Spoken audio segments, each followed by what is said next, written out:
What is the kingdom of God on earth? This verse from the Lord's Prayer reveals both the essential reality of and the pathway to God's promised kingdom on earth. Thy kingdom come, thy will be done on earth as it is in heaven. Thus the kingdom of God on earth will become a reality when His will is done on earth as it is in heaven. This raises the question, what is the will of God and how is it revealed to mankind? The Universal House of Justice, the International Governing Council of the Bahá'í Faith, wrote, "Just as there are laws governing our physical lives, requiring that we must supply our bodies with certain foods, maintain them within a certain range of temperatures and so forth, if we wish to avoid physical disabilities, so also there are laws governing our spiritual lives. These laws are revealed to mankind in each age by the manifestation of God, and obedience to them is of vital importance if each human being and mankind in general is to develop properly and harmoniously. Moreover, these various aspects are interdependent. If an individual violates these spiritual laws for his own development, he will cause injury not only to himself but to the society in which he lives. Similarly, the condition of society has a direct effect on the individuals who must live within it. In the Bahá'í Faith, the chain of successive revelations from God that have and will continue to reveal His will in each age is referred to as progressive revelation. Progressive revelation is not exactly like the lessons taught in the grades of a school, in which the lessons of each successive grade build upon what has been taught in the previous grade. Rather, it's more like successive prescriptions that are written by a physician who addresses the specific needs of the patient at each visit, needs that quite often change from visit to visit. As the patient's needs change, so do the prescriptions written by competent and highly skilled physicians. Bahá'u'lláh, the prophet founder of the Bahá'í Faith, wrote, "The prophets of God should be regarded as physicians whose task is to foster the well-being of the world and its peoples, that through the spirit of oneness they may heal the sickness of a divided humanity. To none is given the right to question their words or disparage their conduct, for they are the only ones who can claim to have understood the patient and to have correctly diagnosed its ailments. No man, however acute his perception, can ever hope to reach the heights which the wisdom and understanding of the divine physician have attained. Little wonder, then, if the treatment prescribed by the physician in this day should not be found to be identical with that which he prescribed before. How could it be otherwise, when the ills affecting the sufferer necessitate at every stage of his sickness a special remedy? In like manner, every time the prophets of God have illumined the world with the resplendent radiance of the day-star of divine knowledge, they have invariably summoned its peoples to embrace the light of God through such means as best befitted the exigencies of the age in which they appeared." Here's another important point. Just as the prescription that a physician writes today supersedes and annuls whatever prescription he may have written in the past, so too does the divine prescription written by the most recent manifestation of God supersede and annul all former divine prescriptions that were written in past revelations from God. This, in fact, is the meaning of the new heaven prophesied in the Bible. "And I saw a new heaven and a new earth, for the first heaven and the first earth were passed away." Baha'u'lláh explained, by heaven is meant the heaven of divine revelation, which is elevated with every manifestation and rent asunder with every subsequent one. By cloven asunder is meant that the former dispensation is superseded and annulled. We saw this reality manifest in the Gospel, where Jesus Christ rewrote a number of the laws that were revealed by Old Testament prophets. Here's one example. You have heard that it was said, an eye for an eye and a tooth for a tooth. But I tell you not to resist an evil person.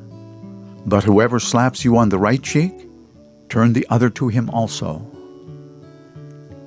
Because of this recurrent updating of the law of God, the divine prescription for mankind by successive messengers in each age, to know God's will for today, not for 1,200 years ago, not for 2,000 years ago, not for 3,300 years ago, but for today, we must turn to and study God's revelation for today, the revelation of Baha'u'lláh.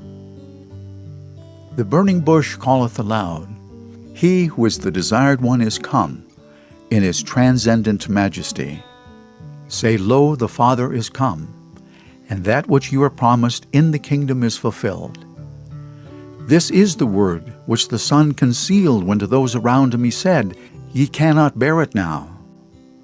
And when the appointed time was fulfilled, and the hour had struck, the word shone forth above the horizon of the will of God. What is God's will, the divine prescription for today as revealed by Baha'u'lláh? People will be free to investigate truth independently. Know ye that God has created in man the power of reason, whereby man is enabled to investigate reality. God has not intended man to imitate blindly his fathers and ancestors. He has endowed him with a mind, or the faculty of reasoning, by the exercise of which he is to investigate and discover the truth, and that which he finds real and true he must accept. People will become conscious of the oneness of mankind. World order can be founded only on an unshakable consciousness of the oneness of mankind, a spiritual truth which all the human sciences confirm. Anthropology, physiology, psychology recognize only one human species, albeit infinitely varied in the secondary aspects of life. Recognition of this truth requires abandonment of prejudice of every kind: race, class, color, creed, nation, sex, degree of material civilization, everything that enables people to consider themselves superior to others. Acceptance of the oneness of mankind is the first fundamental prerequisite for reorganization and administration of the world as one country, the home of humankind. Universal acceptance of this spiritual principle is essential to any successful attempt to establish world peace. Religious strife will be eliminated. Religious strife throughout history has been the cause of innumerable wars and conflicts, and a major blight to progress, and is increasingly abhorrent to the people of all faiths and no faith. Followers of all religions must be willing to face the basic questions which this strife raises, and to arrive at clear answers. How are the differences between them to be resolved, both in theory and in practice? The challenge facing the religious leaders of mankind is to contemplate, with hearts filled with a spirit of compassion and a desire for truth, the plight of humanity, and to ask themselves whether they cannot, in humility before their Almighty Creator, submerge their theological differences in a great spirit of mutual forbearance that will enable them to work together for the advancement of human understanding and peace. Racial prejudice will be eliminated. Baha'u'lláh has proclaimed the oneness of the world of humanity. He's caused various nations and divergent creeds to unite. He has declared that the difference of race and color is like the variegated beauty of flowers in a garden.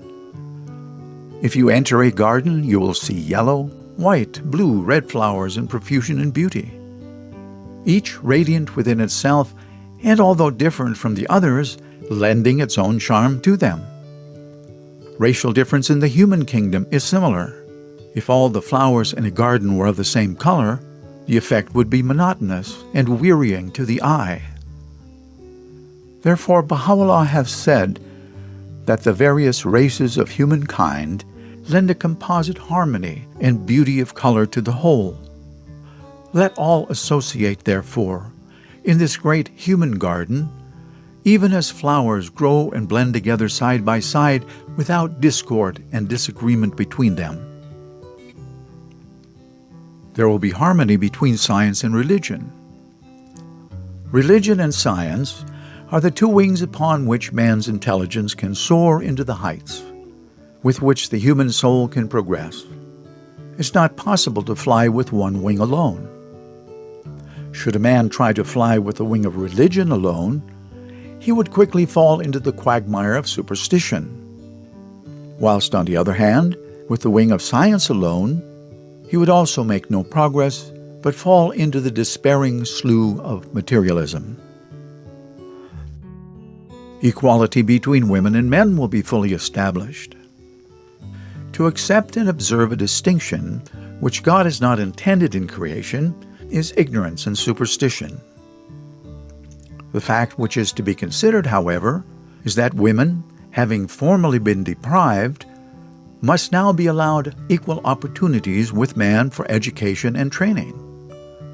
There must be no difference in their education. Until the reality of the equality between man and woman is fully established and attained, the highest social development of mankind is not possible. Only as women are welcomed into full partnership in all fields of human endeavor will the moral and psychological climate be created in which international peace can emerge. All people will receive an education. Unto every father has been enjoined the instruction of his son and daughter in the art of reading and writing, and in all that has been laid down in the Holy Tablet. He that putteth away that which is commanded unto him, the trustees of the house of justice are then to recover from him that which is required for their instruction, if he be wealthy. And if not, the matter devolveth upon the house of justice. Verily have we made it a shelter for the poor and needy. There will be a universal auxiliary language. It behooveth the sovereigns of the world, may God assist them, or the ministers of the earth, to take counsel together and to adopt one of the existing languages or a new one, to be taught to children in schools throughout the world, and likewise one script. Thus the whole earth will come to be regarded as one country. Extremes of wealth and poverty will be abolished. We see amongst us men who are overburdened with riches on the one hand, and on the other those unfortunate ones who starve with nothing. Those who possess several stately palaces, and those who have not where to lay their head. Some we find with numerous courses of costly and dainty food, whilst others can scarce find sufficient crusts to keep them alive. Whilst some are clothed in velvets, furs, and fine linen, others have insufficient, poor and thin garments with which to protect them from the cold. This condition of affairs is wrong and must be remedied. Now the remedy must be carefully undertaken. There will be a world tribunal to adjudicate disputes between nations. The world is in greatest need of international peace. Until it is established, mankind will not attain composure and tranquility. It is necessary that the nations and governments organize an international tribunal to which all their disputes and differences shall be referred. The decision of that tribunal shall be final. Individual controversy will be adjudged by a local tribunal. International questions will come before the universal tribunal, and so the cause of warfare will be taken away. Work performed in the spirit of service will be exalted to the rank of worship. Every individual, no matter how handicapped and limited he may be, is under the obligation of engaging in some work or profession. For work, especially when performed in the spirit of service, is according to Baha'u'lláh a form of worship. It has not only a utilitarian purpose, but has a value in itself because it draws us nearer to God and enables us to better grasp His purpose for us in this world. It is obvious, therefore, that the inheritance of wealth cannot make anyone immune from daily work. Justice will be the ruling principle in human society. The tent of existence is upheld upon the pillar of justice and not upon forgiveness. The continuance of mankind depends upon justice and not upon forgiveness. So if at the present the law of pardon were practiced in all countries, in a short time the world would be disordered and the foundations of human life would crumble. O Son of Spirit, the best beloved of all things in my sight is justice. Turn not away therefrom if thou desirest me, and neglect it not, that I may confide in thee. By its aid thou shalt see with thine own eyes, and not through the eyes of others, and shalt know of thine own knowledge, and not through the knowledge of thy neighbor. Ponder this in thy heart, how it behoveth thee to be. Verily justice is my gift to thee, and the sign of my loving kindness. Set it then before thine eyes. Permanent and universal peace will be established. 2 points bear emphasizing in all these issues. One is that the abolition of war is not simply a matter of signing treaties and protocols. It is a complex task requiring a new level of commitment to resolving issues not customarily associated with the pursuit of peace. Based on political agreements alone, the idea of collective security is a chimera. The other point is that the primary challenge in dealing with issues of peace is to raise the context to the level of principle, as distinct from pure pragmatism. For in essence, peace stems from an inner state, supported by a spiritual or moral attitude. And it is chiefly in evoking this attitude that the possibility of enduring solutions can be found. O my God, unite the hearts of thy servants, and reveal to them thy great purpose. May they follow thy commandments and abide in thy law.